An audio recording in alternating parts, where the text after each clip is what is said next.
Աստված հավատարիմ է։ Դեյվիդ Վիլկերսոն, օր նոյեմբերի 15։ Սիրել ուրիշներին։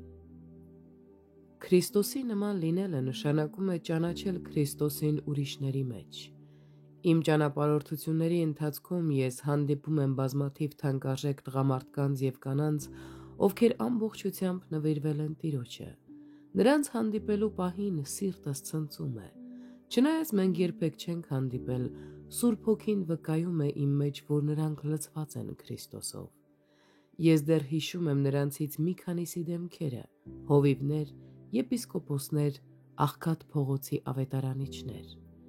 Հենց որ հանդիպում եմ նրանց, առանց խոսքերի հասկանում եմ, որ այս մարդը Հիսուսի հետ է եղել, այս կինը Քրիստոսի մեջ է բավարարվածություն գտել։ Երբ ողջունում եմ նրանց, միշտ ասում եմ այն, ինչ կցանկանայի լսել ուրիշներից իմ մասին։ Եղբայր, քույր, ես ձեր մեջ տեսնում եմ Հիսուսին։ Քրիստոսի նմանությունը կապված է նրա հետ, թե ինչպես եմ ես վերաբերվում իմ ընտանիքից դուրս մարդկանց, սիրելով ուրիշներին այնպես, ինչպես նա է սիրում մեզ։ Դա նաև նշանակում է սիրել մեր թշնամիներին,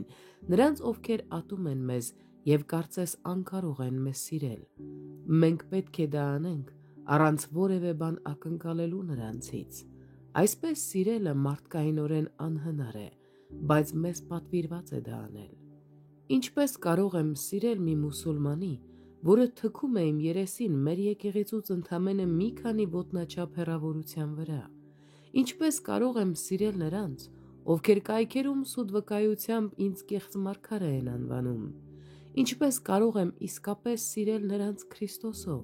Ես դա չեմ կարող, անգամ եթե բոլոր քրիստոնյաների սերը իմը դառնային։ Դա կարող է անել միայն Սուրբ Հոգին։ Տեր Հիսուսը աղոթեց Հորը, որ այն սերը, որով ինձ սիրեցիր, նրանցում լինի և ես էլ նրանցում։ Հովհաննես 17:26 խոսք։ Քրիստոսը խնդրում է Հորը իր սերը դնել մեր մեջ։ Նա խոստանում է, որ Սուրբ Հոգին մեզ ցույց կտա, թե ինչպես ապրել այս սիրով։ Դուք նրան ճանաչում եք, որովհետև ձեզ մոտ է մնում և ձեզ հետ կլինի։ Նա ամեն բան կսովորեցնի ձեզ։ Հովհաննես 14:17 և 26 խոսքեր։